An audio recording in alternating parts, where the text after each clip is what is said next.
Good morning. Welcome to Urban Community Church. My name is Sam. I'm one of the pastors here. We are thrilled to have all of you here with us this morning. If you're new here or if you haven't been here for a while, what you need to know is that we're in a series right now called Life Hacks, and we're looking at the book of Proverbs for all the ways of living differently that God shows us and the wisdom that we find in Proverbs for how we can live in a way that's better for us, in a way that's more meaningful and purposeful, in a way that's just going to work better, basically. As we talk about that, though, a couple things to note. As you walked in, maybe you saw a tent outside or a little canopy thing. There's wings in there. That's because for everybody who's helped us make these services a possibility, for the last 6 months, we've been here for 6 months now at RHS, which is awesome. But for everybody who has done that and helped serve on Sunday mornings in any capacity, we have some wings out there for you to grab on your way out. Treat yourself. It's almost lunchtime, like 10:45. That's pretty much lunchtime, right? That's how I feel, at least. But enjoy some of those wings. We're so grateful for you and how you have helped us make this happen and how you have been a part of the ways God has worked here at RHS. With that said, one final thing. Outside in the Commons, we've been talking about the baptism picnic or the RCC picnic happening at Green Lake Conference Center in August, coming up here soon. If you're interested at all in being baptized, you can check out a short class, about a 10-minute class. That's going to be right there after the service this morning. With that said, I want to start this morning with a quick question. The question is this, and you don't have to shout it out. You can kind of whisper it to the person beside you what you think. But I'm wondering what you think is the most powerful muscle in our body. What is the most powerful muscle? So think about it for a second. What do you think that muscle is? Whisper it to your neighbor. Think about it. Maybe, let me see if I can adjust this for a second. Woo! Maybe you're thinking it's our glutes. It is not our glutes, though they're pretty powerful, right? You can squat because of those and lift heavy things because of those. It's not the glutes. That's not the most powerful muscle in your body. You might be thinking, I don't know, maybe it's your heart, right? Heart pumps a lot of blood for a lot of time. It's doing a lot of that stuff, so maybe it's your heart. Well, you'd be right that it's maybe one of the most hard-working muscles in your bodies, but it's not the most powerful.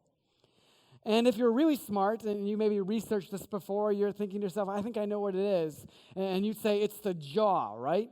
The muscle in the jaw is the most powerful muscle in your body, and you'd be close. It's actually the strongest, like per size, the amount of force that it puts out. Your jaw muscle is actually one of the strongest muscles in your body, but it is the strongest muscle in the body, but it's not the most powerful. It is not the most powerful.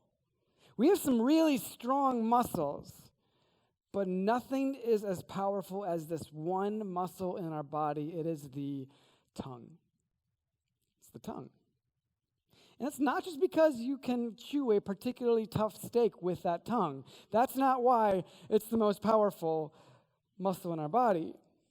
It's powerful because the tongue has sent soldiers to war,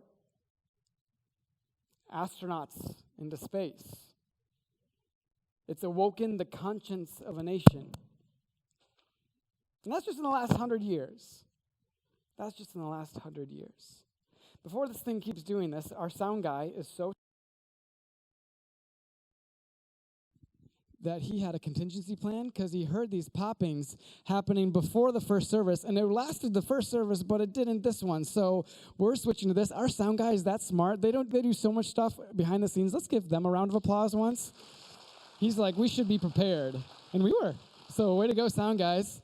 That's the first and only applause sound guy's ever gotten. He's like, I'm going to live this moment forever. Awesome.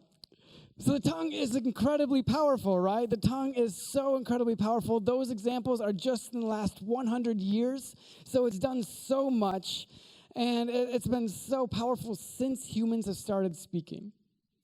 But the thing is that it's not just limited to its power in those grand speeches that have maybe shaped the course of human history. It's got more than that. It's done more than that. Sometimes it's even done in these really small ways, these barely audible ways that aren't always for a positive outcome. that aren't always the best thing. And sometimes it's not a lot of people. Maybe it's just this personal thing, something that's been said to you that's been used in just not the best way at all. The tongue's power, sometimes it makes things worse. It's probably told you at some point how you've lacked intelligence. It's probably forced you to think about your body in a way that you were never supposed to think about your body. It's given you advice that you should never listen to. The tongue has forever distorted and contorted the possibilities that lay within each and every one of us. And this isn't a new thing. This has always been the case for as long as there's been people and people speaking. And Solomon, who wrote the book of Proverbs, had a lot to say about the words that we use. So much so that it's just packed in these chapters of chapter 14 and 15, which are our chapters for the day. He goes on and on. He says this in verse 3 of chapter 14, a fool's proud talk becomes a rod that beats him, but the words of the wise keep him safe. In verse 5, it says, an honest witness does not lie. A false witness breathes lies. In 23, it says, work brings profit, but mere talk leads to poverty. Going on to chapter 15, it says, a gentle answer deflects anger, but harsh words makes tempers flare. In verse 2, it says, the tongue of the wise makes knowledge appealing, but the mouth of a fool belches out foolishness. I think my boys like that one. In verse 23, it says, everyone enjoys a fitting reply. It is wonderful to say the right thing at the right time. And in 26, the Lord detests evil plans, but he delights in pure words. In 28, he says, the heart of the godly thinks carefully before speaking. The mouth of the wicked overflows with evil words. And what's crazy is that's a lot of verses, and it's not even an exhaustive list of those 2 chapters and what it says about how you should speak and how you should use your tongue. There's more in there if you read those 2 chapters. As we look at the verses above, you'll notice most of these proverbs have opposites to them. Like there are 2 sides to each one. There's the evil part, the destructive part. The harsh words makes tempers flare part. We know that part really well. Like that's part of our story. We've heard that before. It's funny. I can still remember, I think I was 8 years old, something like that. I can remember the first time somebody poked at my body, like said something about the way I looked. It's crazy. It's like 30 years ago, almost 30 years ago. And I still remember that. Of all the things that were said on that particular day, I can still remember those words. Now, I've turned out all right, right? I don't think I'm scarred for life because of it. Those words didn't horribly change my word. But of all the words spoken on that day, those are the ones. Those are the ones I remember. Maybe you can relate. Maybe you've had a similar experience about those words that stick out. The kind of stuff, it just sticks with us. Here's the thing.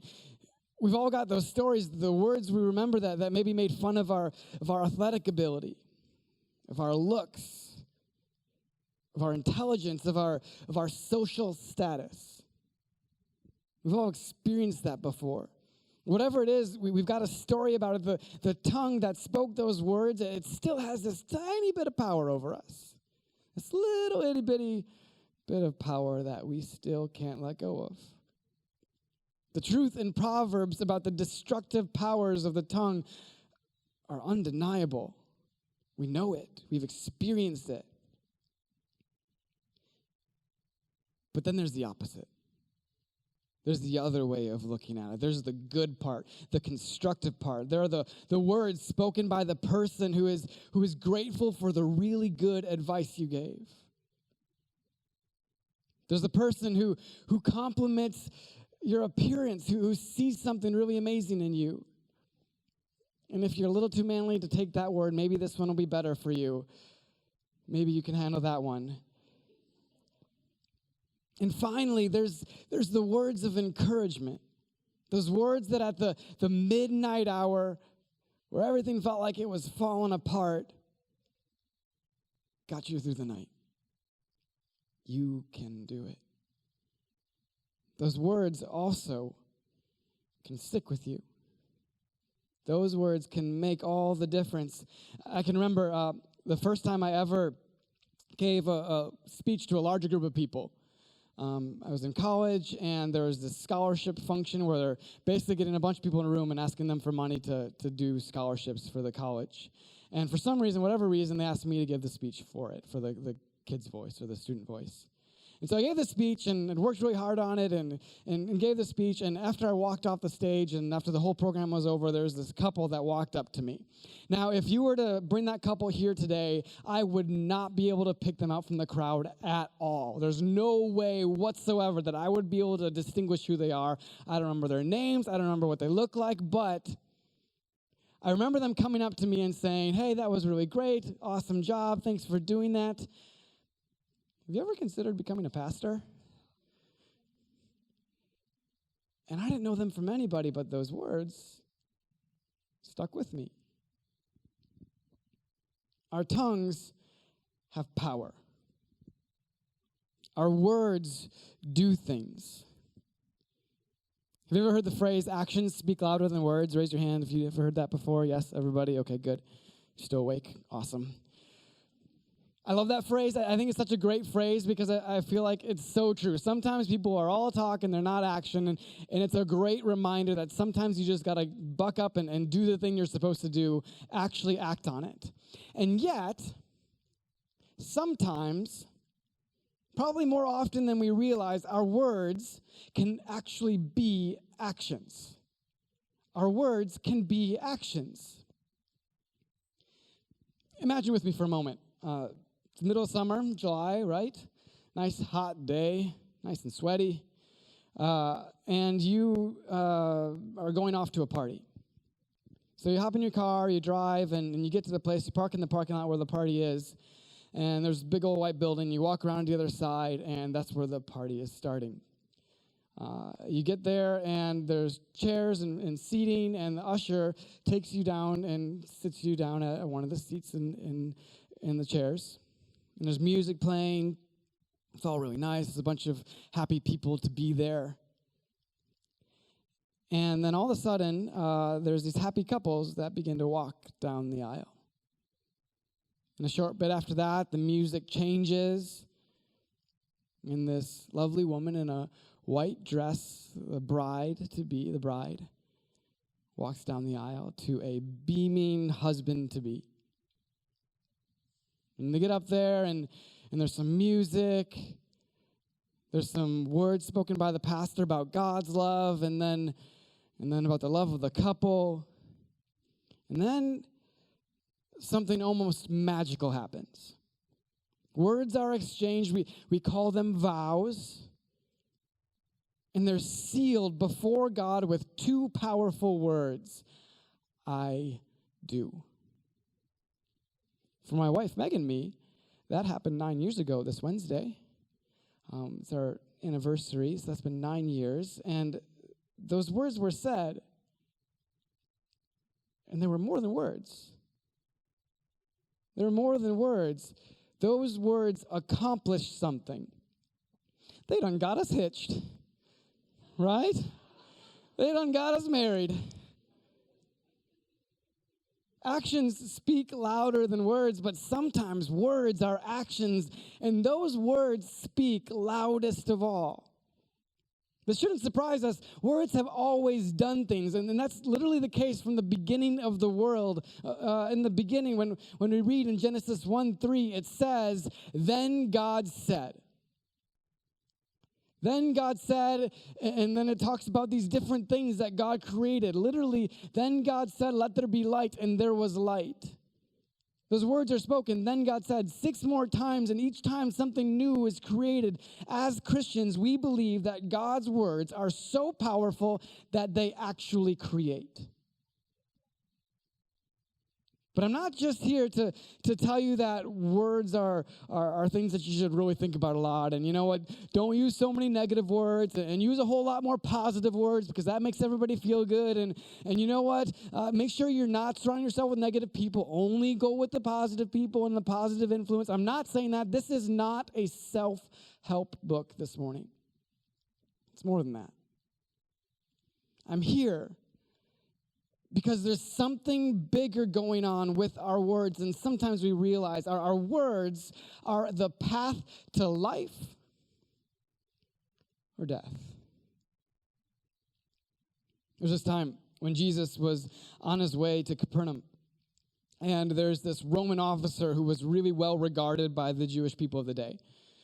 And so Jesus is on his way to Capernaum, and this Roman officer has a servant of his who is not doing very well. He's sick. And this particular servant of this Roman officer is really beloved. He's really grateful to have him. He doesn't want to lose him, and he's scared that he's gonna die. So this Roman officer is willing to do whatever it takes. And he hears that Jesus is on the way. So he says, hey, these Jewish friends of mine, you need to go and talk to this Jesus guy and see if he'll come and heal my servant, because that seems like my only option right now. So these Jewish men go over to where Jesus is, and they say, hey, Jesus, here's this Roman officer. He's outstanding. He's a believer in God. If there's anybody in the whole world that deserves you to help him, it's this guy. You should do something about it. And so Jesus listens. He says, okay, we'll go. And he heads towards this Roman officer's house. And on the way, something else happens. The Roman officer actually sends another group of people, another group of his friends. And they say this to Jesus. It says, Lord, don't trouble yourself by coming to my home. For I am not worthy of such an honor. I am not even worthy to come and meet you. Just say the word from where you are, and my servant will be healed. I know this because I am under the authority of my superior officers, and I have authority over my soldiers. I only need to say, go, and they go, or come, and they come, and if I say to my slaves, do this, they do it. Jesus is amazed by this. He says, I tell you, I haven't seen faith like this in all of Israel. Those friends of the Roman officer then head home. And when they get there, they find out that the servant had been healed. And they ask, hey, about what time was the servant healed? What time did he recover? And the time was exactly the time that Jesus had said those words. Words have power. Jesus only needed to say the word. Sometimes words are our actions. They do things. Which brings us to this question for each of us this morning, for you this morning. What are you doing with your words? What are you doing with them? Now, we're in the series looking at Proverbs with life hacks. And as we're looking at Proverbs, it's important to have an understanding of what exactly the book is. It's helpful to have this 10,000-foot perspective. And so when we're dealing with Solomon, who writes this book, we have to understand a little bit of the history. It's helpful to have a little bit of an idea of who he actually is and why he's able to write these words in the first place. God actually had offered Solomon one thing that he would like to have as he begins to rule this kingdom after his father David did. And so Solomon asks for this. It's in 1 Kings 3:9. It says, give me an understanding heart so that I can govern your people well and know the difference between right and wrong. For who by himself is able to govern this great people of yours? And then God replies. It says, so God replied, because you have asked for wisdom in governing my people with justice and have not asked for a long life or wealth or the death of your enemies, I will give you what you asked for. I will give you a wise and understanding heart such as no one else has had or ever will have. So Solomon, by God, is given this immense wisdom. And as he has this wisdom, he's kind of observing his kingdom and the people and the realities of what is happening. And so as he's observing this, he's able to have wisdom in all of these different situations. And he's making observations constantly with God's wisdom in him. And what he realizes, what he sees, and then what he writes in these Proverbs is that words are powerful. Words do these amazing things. They change situations. Say there's this tense situation. Everybody's upset with one another. Things are escalating quickly. They're not going to be good if nobody says anything. But then somebody has these words that just diffuse the situation. Words can diffuse situations. Words can motivate people. Words can bring an entire group of people together on one issue to do something that's really important. Words can motivate. Words can soothe the heart when tragedy strikes and we're at a loss for anything to do and nothing seems like it'll make it better. Sometimes words maybe don't necessarily make it better, but they soothe your heart in the moment. Words, they can change the trajectory of a person's life, of their future. As he says in Proverbs 15:4, gentle words are a tree of life. A deceitful tongue crushes the spirit. Our words are this path to life or to death. What are you doing with your words? How are you using them? It's important to note here, in this verse, it doesn't just sound nice. Like, it does sound nice, but doesn't just sound nice. It's not just saying, oh, nice words make everybody happy, and mean words or bad words just make everybody feel sad. Like that's not the limit of the wisdom in this Proverbs. It's more than that. It's deeper and more true than that. Our words really do connect us to life. They literally attach us to it. Paul says it this way. In Romans 10:13, for everyone who calls on the name of the Lord will be saved.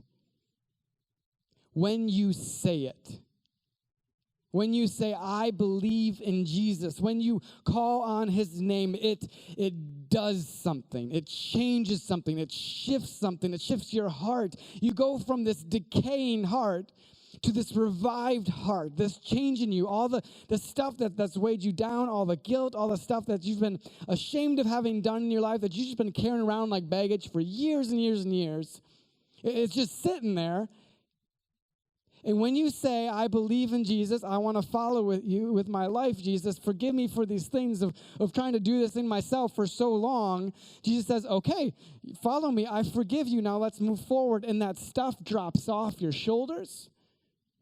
You know you're forgiven, you are right with God, and you have a purpose and a future. You have meaning in your life for the kinds of things you want to do and how you want to do them because God says this is the way you should live. And it changes the trajectory of your life. It brings about this sense of freedom that leads to a life filled with meaning and purpose and ultimately a life lived with God in eternity. And it all begins with some words spoken out loud or in a silent prayer between you and God, like wedding vows, like the words, I do. Our words can be actions. Maybe for you this morning, the most important action you can take today is to say yes to Jesus. To say, I believe in Jesus, to call on his name. That would be a crazy action for you to do. It would literally change the trajectory of your life. It would shift your heart in a way that from here on forward would make an immense difference in the way that you live, in what you see as valuable, in what you find joy in. In a moment, I'm going to say a prayer that if you want to own the words for yourself, if you've never done that before, you could say those words, and it could be the beginning of something more powerful than you can imagine. It seems so simple, so minute, so little. And yet those little words, spoken whether out loud or silently between you and God, can change everything. It can shift everything. So if you want that for yourself this morning, I'm going to say a prayer moment. You can bow your heads. But if you also have prayed that prayer before in your life, I ask you to bow your heads too and pray for those who would make that decision, because you know in your own heart the difference that it has made for you in your life. Would you bow your heads with me? Dear God, you are incredible. You change everything. And our simple words of saying, I believe in you, Jesus. Forgive me for trying to hold this whole life together on my own. I know I can't do it. I've got this guilt and this sin and this junk that I've been carrying around for a long time. Forgive me for it. Thank you for forgiving me for it. Now, help me to live for you. Help me to live in this freedom you provide. Change my heart. Shift it towards your kind of living. I want to follow you. In Jesus' name I pray. Amen. If you said those words, it's a big deal. It seems so small because it's just some words. And yet, as you mean them, it changes everything. And I would love to have the chance to talk with you and just help you take a next step. One small next step at a time. If you want that, grab me after the service, grab one of the other pastors. Let's chat, let's set up a coffee and do that. But that's just the beginning of our words doing things. I'm not sure if we often realize it, but we create so much with our words. I got married 9 years ago to this amazing woman. I don't know why I thought this then. Somehow I realized this then. It was in my mind then. Maybe because I dated her for 8 years before that. But when we got married, I somehow knew that this wasn't exactly the same woman I would be married to for the rest of my life. And I know that sounds really terrible. Let me explain, okay? She's grown and changed and become even more of the person God is making her to be. She's not the same person she was. And I've gotten to play a role in that. And she's played a role in that for me because I'm not the same person I was those 9 years ago. I've changed dramatically. Our actions, and just as much our words and encouragement, they've played a significant role in forming who we each are. And we're nowhere near as perfect, but we're different, and we're growing, and we're helping each other grow. When she encourages me, which she's amazing, she does this all the time, she's making an investment in the husband she'll be married to 9 years from now. When I encourage her, I'm making an investment in the woman I'll be married to 9 years from now. We're not just static. We don't just stay who we are forever. We grow and change and become more and more who God is making us to be. And as we help our spouse do that, it's amazing. You're making an investment. Your words do things. They're investments in the future of that person's life. We should be making good investments. How invested are you? In Proverbs 15:4, it says, gentle words are a tree of life. A deceitful tongue crushes the spirit.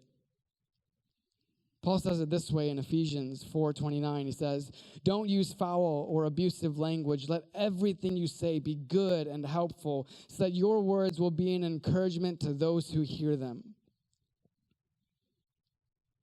The most powerful thing you can do with your words is to call on the name of Jesus. There's no more powerful name in all the world. Past that, you can, with your most powerful muscle, use your words to show Jesus to the world around you. You can do it with your friends. You can encourage them. You can show them kindness. You can show them some grace when maybe they mess up a little bit. You can just be a good friend. You can do it in your marriage. You can invest in them growing, invest in their joy, invest in their confidence in God and God's ability to work through them. You can do it with your kids. You can do it with coworkers or employees or your boss or a stranger on the street. You can do it with anybody. Our tongues are the most powerful muscle in our body. Let's use them well. One of my favorite things to do is to look for the good in someone and to say it out loud. It's really very easy and really very simple to do, but you'd be amazed at the difference that it makes. And it's so much fun. Like, so much fun to see the light in somebody's eyes and be like, wow, you really liked doing that thing we just did. You should do more of it. Or, oh, I can't believe you just did that there. You were so good at it. You should do it some more. To see something good in someone, to say it out loud, it is incredible. And if you're not seeing anything good in anybody, you're probably not looking. So start looking. It's really fun. You'd be amazed at how encouraged people can be and how much of a difference it can make. Imagine if we did that. Imagine our families if we did that with our spouses and our kids and our parents. Imagine the change in tone everybody would have. Imagine if we did that at the workplace with our coworkers and our bosses and our employees. Imagine the ways that they would see their work differently. Imagine that in our community, here as a church, and the ways that we would continue to know who Jesus is, how he changes our lives, and the difference he can make in other people's lives, and to reach more people, to have this message of the shift that happens in our hearts, and we could communicate that. Imagine if that's just who we were. We invite, we tell people they fit, we tell people that there's a chance for them to worship and to take steps, and all of these everybody's we always talk about. Imagine if we were that kind of church. Why not? We can do that. This week, I have some extra credit homework for you. This week, what I encourage you to do is read through chapters 14 and 15. And in a moment, I'll tell you how you can cheat if you feel like that's going to be too much for you. Try and do 14 and 15. Read through 14 and 15. And find a verse that talks about how you use your words. Write a verse down, remember it, whatever you think, then try to apply that one verse to your interactions with people for the rest of the week. And then see what happens. I think you'll be amazed at the ways God can work through just applying that one simple thing. And here's how you can cheat if you want to just start it right away. If you got a bulletin this morning, you can look on the back of the bulletin. And I know that it's in yellow. We'll get them in darker colors in future weeks. So if you can't read them, sorry about that. But if you get them on the outside when you head out this week, go ahead and grab one of those verses that talks about how to use your tongue and how to speak and apply that to your life this week. Have that be a part of every conversation you have. We can do this kind of stuff. This is something, as a church, we can grab a hold of and get excited about and do together. And I can't emphasize enough the difference that it can make. So, if you want to do that this week, I'm going to ask God that he would help us have the courage and the ability to do that in our conversations. Would you bow your heads and pray with me if you want that for yourself? Dear God, we are amazed at the fact that you speak and things change. You create. And past that, God, you have given us the ability to do powerful things with our words, to encourage and help people grow, and to share about our faith in you. God, as we use our words this week, help us to grab a hold of one of these proverbs and apply it. And then, God, we ask very boldly that you would show up in them, that you would show us an amazing difference that you make because of these words and because of how we follow your truth. We pray this in Jesus' name. Amen. Hey everybody, thank you so much for worshiping with us today. Over the past few weeks, we've been highlighting some ministries here at RCC. And today, I'm going to talk to you about RCC Kids. Because of your generosity, we have been able to do some pretty amazing things here. What we try to do is we take the Bible, we teach the kids Bible stories and Bible concepts, but we also want to help them learn how to apply it to their lives. We want to help them to learn how they can bring Jesus with them wherever they go, whether they're at school, on the playground, or at home. I'm going to let the kids tell you some of their favorite things about RCC Kids. You get to play. We learn about God and then we do something to play with what we learned about God. Making slime and bouncy houses. Oh, we get to watch Bible Adventure. I like when we go out to the music. I usually help in the pre-K room with the video. We learn about God. We get that there's a bouncy house. There's so much fun things that Erica plans for us. If you came prepared to give, just drop it in the basket as it passes you by. If you didn't, you can take out your phone right now and you can give by going to rccsunday.com. Just follow the instructions and it'll walk you right through it.